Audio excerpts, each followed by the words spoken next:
আসসালামু আলাইকুম।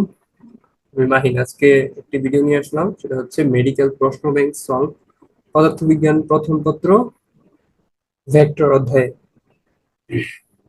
সরি, তাহলে শুরু করি। তো আমরা জাস্ট এই ভিডিওটার মধ্যে এই অধ্যায় থেকে আসা বিগত বছরগুলোতে যে প্রশ্নগুলো আসবে সেগুলো একটু দেখার চেষ্টা করব, কিভাবে সলভ করা যায় এগুলো একটু দেখবো। আশা করি ভিডিওটা খুব বড় হবে না। নেক্সট স্লাইডে যাচ্ছি। আচ্ছা, প্রথম প্রশ্ন হচ্ছে, স্কেলার ফাংশনকে ভেক্টর রাশিতে রূপান্তরিত করে কোনটি? সলিনয়েডাল, গ্রেডিয়েন্ট, ক্রস গুণন, ডাইভারজেন্স। সলিনয়েডাল হলো ডাইভারজেন্সের একটা রূপ, মানে ডাইভারজেন্সের তিনটা কেস হইতে পারে। একটা হচ্ছে পজিটিভ ডাইভারজেন্স, একটা হচ্ছে নেগেটিভ ডাইভারজেন্স, আর একটা হচ্ছে সলিনয়েডাল। যখন ডাইভারজেন্সের মান পজিটিভ হয় তখন সে পজিটিভ ডাইভারজেন্স, যখন ডাইভারজেন্স নেগেটিভ হয় তখন সে নেগেটিভ ডাইভারজেন্স, আর যদি ডাইভারজেন্সের মান শূন্য হয় তাহলে সে সলিনয়েডাল। আচ্ছা, ডাইভারজেন্স অন্য কোনো ভিডিওতে হয়তো ব্যাখ্যা করা যাবে। ডাইভারজেন্স বেসিক্যালি একটা ভেক্টর ফিল্ডকে বা ভেক্টর ক্ষেত্রকে আম, নাবলা অপারেটর যেটা আছে, নাবলা অপারেটর বা যেটাকে ডেল বলা হয়, এই ডেল এর সাহায্যে একটা স্কেলার রাশিতে রূপান্তরিত করে। তো ডাইভারজেন্স তো হচ্ছে না, ডাইভারজেন্স হচ্ছে ভেক্টর রাশিকে স্কেলারে রূপান্তর করে, স্কেলারকে ভেক্টর করে না। ডাইভারজেন্স হবে না, এবং ডাইভারজেন্সের একটা পার্ট সলিনয়েডাল, সেটা হবে না। ক্রস গুণন অবশ্যই দুইটা ভেক্টর রাশি গুণ হবে এবং ভেক্টর রাশি উৎপন্ন করবে, তাহলে ক্রস গুণন হচ্ছে না। এর একমাত্র অপশন হচ্ছে গ্রেডিয়েন্ট। গ্রেডিয়েন্ট আমার correct answer. Next question, scalar quantity এবং ম্যাগনিটিউড অফ গ্রেডিয়েন্টের মধ্যে সম্পর্কটি। স্কেলার কোয়ান্টিটি মানে হচ্ছে একটা স্কেলার রাশি এবং গ্রেডিয়েন্টের মান এর সম্পর্কটা কি? এটার আনসার হচ্ছে স্কেলার কোয়ান্টিটি এবং ম্যাগনিটিউড অফ গ্রেডিয়েন্ট এর সম্পর্ক, এরা ইকুয়াল। গ্রেডিয়েন্ট অবশ্যই যেটা, যেখানে গ্রেডিয়েন্ট ছিল সেই একই গ্রেডিয়েন্ট। গ্রেডিয়েন্ট হলো কোন একটা স্কেলার ফাংশনকে ভেক্টরে রূপান্তর করার যে পদ্ধতি। ম্যাগনিটিউড অফ গ্রেডিয়েন্ট কি? ম্যাগনিটিউড অফ গ্রেডিয়েন্ট হলো ওই যে আমরা ভেক্টর একটা রাশি পাইলাম স্কেলারকে নাবলার মাধ্যমে ভেক্টর করার মাধ্যমে, so যে ভেক্টরটা পাইছি সেই ভেক্টরটার মান হচ্ছে ম্যাগনিটিউড অফ গ্রেডিয়েন্ট, যেটা স্কেলার কোয়ান্টিটি। এবং সেটা এদের এই দুইটার সম্পর্ক হচ্ছে এরা ইকুয়াল। নেক্সট কোশ্চেনে যাই। নেক্সট কোশ্চেন হচ্ছে, আমার সূর্যোদয়ের দিকে যদি 12 মিটার যাওয়া হয় এবং পরে যদি এক ব্যক্তি উত্তর দিকে 5 মিটার চলে যায় তাহলে তার স্থানচ্যুতি কতটুকু হবে? আচ্ছা, এটা দেখি আমরা এখানে। আচ্ছা, সূর্যোদয়ের দিক আসলে কোনটা? আমরা ছোটবেলা সবাই পড়ি যে sun rises in the east, হচ্ছে টেন্স এর ইনডিফিনিট টেন্স। সেখান থেকে আমার মনে পড়ে যে সূর্য পূর্ব দিকে ওঠে। আচ্ছা, এটাকে যদি আমি পূর্ব বলি, পূর্ব, এটা তাহলে পশ্চিম, তাহলে এটা যদি পশ্চিম হয় তাহলে এটা হচ্ছে উত্তর, আর এটা দক্ষিণ। আচ্ছা, এখন সূর্যোদয়ের দিকে 12 মিটার যাওয়ার পর তাহলে পূর্ব দিক বরাবর সে গেছে হচ্ছে 12 মিটার, ধরলাম এতটুকু অংশ হচ্ছে 12 মিটার। তারপরে কি সে উত্তর দিকে গেছে 5 মিটার, উত্তর দিক হচ্ছে উপরের দিকে, মানে এতটুকু যাওয়ার পরে, এই যে এতটুকু হেঁটে যাওয়ার পরে এতটুকু সে উপরে উঠছে, ধরলাম এতটুকু অংশ হচ্ছে সে উপরে উঠছে, এতটুকু হচ্ছে 5 মিটার। তাহলে তার স্থানচ্যুতি কত, মানে প্রথমে যে সে মূল বিন্দুতে ছিল সেই মূল বিন্দু থেকে তার দূরত্ব বর্তমানে কত হয়েছে সেটা আমরা জানতে দিতেছে। তো এটা তো দেখে বোঝা যাইতেছে যে এখানে একটা পিথাগোরাসের উপপাদ্য ইউজ করতে হবে, এবং এখানে যে একটা 90 ডিগ্রি কোণ উৎপন্ন হয়েছে, এটা হচ্ছে আমার অতিভুজ। এটা দূরত্বটা যদি বের করতে পারি তাইলে আমার হয়ে গেল। পিথাগোরাসের উপপাদ্য থেকে আমরা জানি যে অতিভুজ বাদে যে দুইটা বাহু আছে সেই দুইটা বাহুকে স্কোয়ার করে যদি আমি সমষ্টি বের করি তাহলে হয়ে গেল এই বাহু। এটাকে আমি ধরলাম ও এ, ও এ সমান হচ্ছে এটা।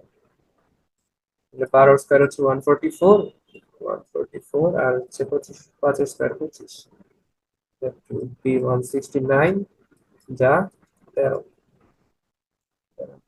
এখানে আমার এখন কত মিটার, তো এটা হবে 13 মিটার।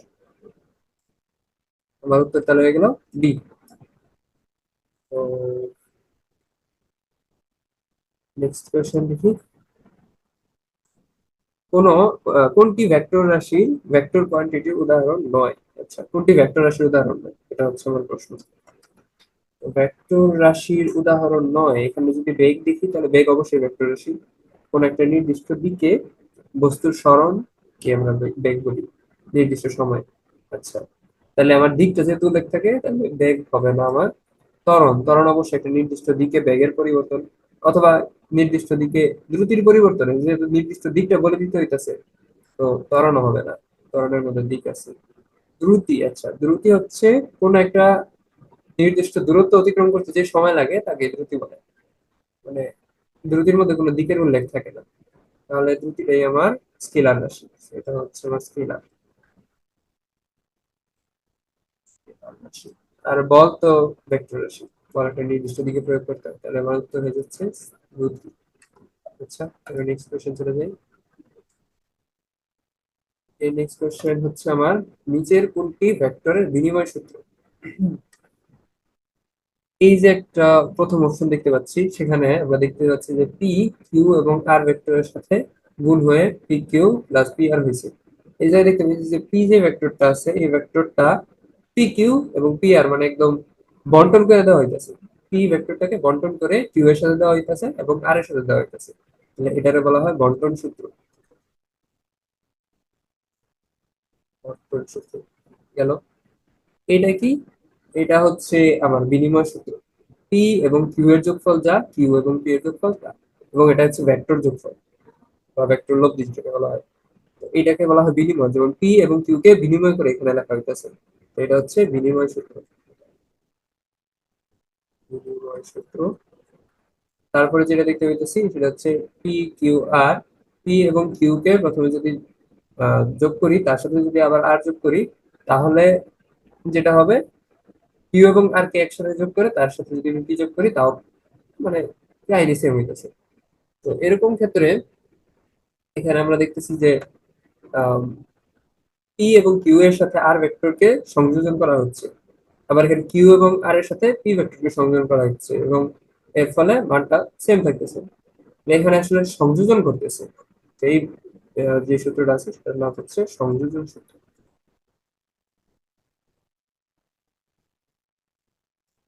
ঠিক গেল সংযোজন সূত্র। এবং এটা কোনো সূত্র না আসলে, এটা হচ্ছে একটা কেস।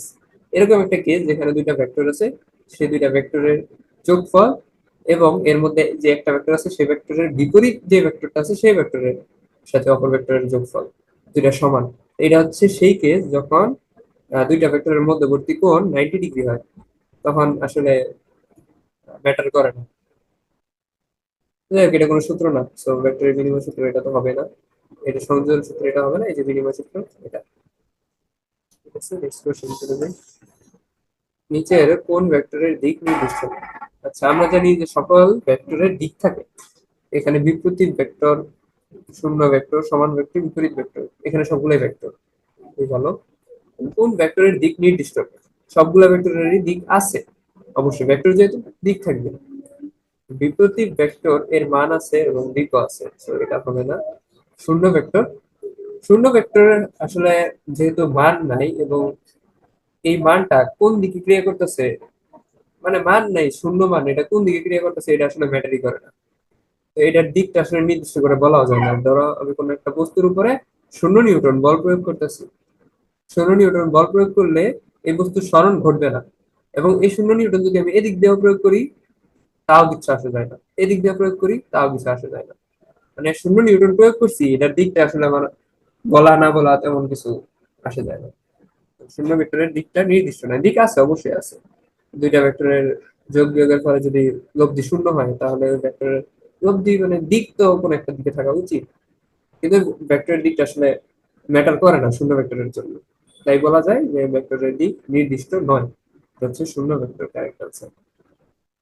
আচ্ছা, তারপরে আমরা নেক্সট কোশ্চেন দেখতে পারি। নেক্সট কোশ্চেন হলো আমার, কোন কোন ভেক্টরের শীর্ষবিন্দু ও পাদবিন্দু একই হলে ভেক্টরটি নিচের কোনটি হবে? একটা ভেক্টর, যে ভেক্টরটার এটা যদি শীর্ষবিন্দু হয় এবং এটাই আমার পাদবিন্দু, তো শীর্ষবিন্দু থেকে পাদবিন্দুর যে দূরত্ব সেটা হচ্ছে শূন্য, এই ভেক্টরটাকে শূন্য ভেক্টর দিয়ে প্রকাশ করা হয়। এই ভেক্টরের আসলে কোনো দিক নেই। আচ্ছা, এরকম একটা ভেক্টরকে আমরা কি বলি? শূন্য ভেক্টর অথবা নাল ভেক্টর। এই যে এখানে আমার নাল ভেক্টর আছে, তো এটার উত্তর হচ্ছে আমার নাল ভেক্টর। নেক্সট প্রশ্নে আমরা দেখতে পাই দুটি ভেক্টর এ ও বি এর মান যথাক্রমে 5 এবং 6 একক। এদের মধ্যবর্তী কোণ যদি 60 ডিগ্রি হয় তাহলে এ ক্রস বি এর মান কত? আমরা সবাই জানি যে এ ক্রস বি এর সমান হচ্ছে, এটা যদি মানটা নির্ণয় করতে বলে তাহলে এর মডুলাস এটা হচ্ছে a b cos theta, sorry sine theta, a b sine theta. A আর বি এর মান দেওয়া আছে আমাকে 5 এবং 6, এবং তার সাথে sine theta, sine 60 degree, sine 60 ডিগ্রির মান সবাই জানি √3/2। পাচ্ছে হচ্ছে 30 √3/2, সেটা হচ্ছে 15 √3। আর 15 √3 আছে কোথায়, সিতে। নেক্সট কোশ্চেন হচ্ছে আমার, স্কেলার রাশির বেলায় কোনটি সঠিক নয়? স্কেলার রাশির যোগ বিয়োগ গুণ সাধারণ গাণিতিক নিয়মে করা যায়, এটা সঠিক। মানের পরিবর্তন হলে স্কেলার রাশির পরিবর্তন হয়, এটা সঠিক। দুটি স্কেলার রাশির কোনটির মান শূন্য না হলেও এদের গুণফল শূন্য হতে পারে, এটা পসিবল না। এটা শুধুমাত্র ভেক্টরের ক্ষেত্রে পসিবল, কারণ ভেক্টরের মধ্যে থিটা কাজ করে। যে কোনটার কারণে কোনো সময় সাইন থিটা শূন্য হয়ে যায়, কখনো কস থিটা শূন্য হয়ে যায়। তো এই দুইটার মান শূন্য না হইলে ওই থিটার কারণে, সাইন থিটা কস থিটার কারণে মূলত গুণফল শূন্য হইতে পারে। তো এটা হচ্ছে ভেক্টরের একটা প্রপার্টিস, সেটা স্কেলারের ক্ষেত্রে খাটবে না। নিম্নের কোনটি স্কেলার রাশি? এখানে আমার তড়িৎ বিভব এটা হচ্ছে স্কেলার রাশি। তড়িৎ প্রাবল্য এটারও দিক আছে, ভরবেগেরও দিক আছে, কারণ এখানে যে ব্যাগের দিক আছে তাই। ব্যাগও তো একটা ভেক্টর রাশি। তারপর আমার নেক্সট প্রশ্ন হচ্ছে, একটা ব্যক্তি 3 মিটার/সেকেন্ড বেগে দৌড়াচ্ছে, বৃষ্টি লম্বালম্বি ভাবে 3 মিটার/সেকেন্ড বেগে পড়ছে। বৃষ্টি থেকে বাঁচতে হলে ওই ব্যক্তিকে নিম্নের কত ডিগ্রি কোণে ছাত্র ধরতে হবে? আচ্ছা, এটাকে মোটামুটি দুই ভাবে করা যায়। একটা হচ্ছে আপেক্ষিক বেগের যে কনসেপ্ট আছে সেটা দিয়ে ঘুরাই পেঁচায়া, অথচ আমরা খুব সহজে করে ফেলবো। এই হলো আমার এক্স অক্ষ বাই অক্ষ, আমি ধরলাম হচ্ছে এক্স অক্ষ বরাবর আমার ব্যক্তি দৌড়াচ্ছে 3 মিটার/সেকেন্ড বেগে, 3 মিটার/সেকেন্ড বেগে ব্যক্তি দৌড়াচ্ছে, এবং বৃষ্টি পড়তেছে কি 3 মিটার/সেকেন্ড বেগে নিচের দিকে, এটা হচ্ছে 3 মিটার/সেকেন্ড। আচ্ছা, তাহলে লোকটার সাপেক্ষে বৃষ্টির বেগ এর নির্ণয়ের জন্য আমরা লোকটার বেগটা উল্টাই দিব নিশ্চিত ভাবেই। এই যে উল্টাই দিলাম 3 মিটার/সেকেন্ড, 3 মিটার/সেকেন্ড আর 3 মিটার/সেকেন্ড মিলা এটার যে লব্ধি সেটা হচ্ছে এই বরাবর, এবং এই বরাবর যদি সে ছাতাটা ধরে তাহলে সে বৃষ্টিতে ভিজবে না। এখানে যদি এই কোণটা হয় থিটা, তাহলে এই যে ভেক্টরটা আছে 3 মিটার/সেকেন্ড, এটাকে আমরা আহ স্থানান্তর করে এখানে ধরে নিয়ে আসতে পারি 3 মিটার/সেকেন্ড। তাহলে এই ত্রিভুজের মধ্যে আমি tan থিটা যদি নেই তাহলে কি আসলো, লম্ব ভাগ ভূমি, লম্ব হচ্ছে আমার 3, ভূমি কি এটাও আমার 3, সো 3 3 কাটা, মানে 1। তো থিটা হচ্ছে আমার tan−1। tan−1 কত, 45 ডিগ্রি। আমার অপশনে 45 ডিগ্রি কোথায় আছে, এই যে ডিতে। শেষ।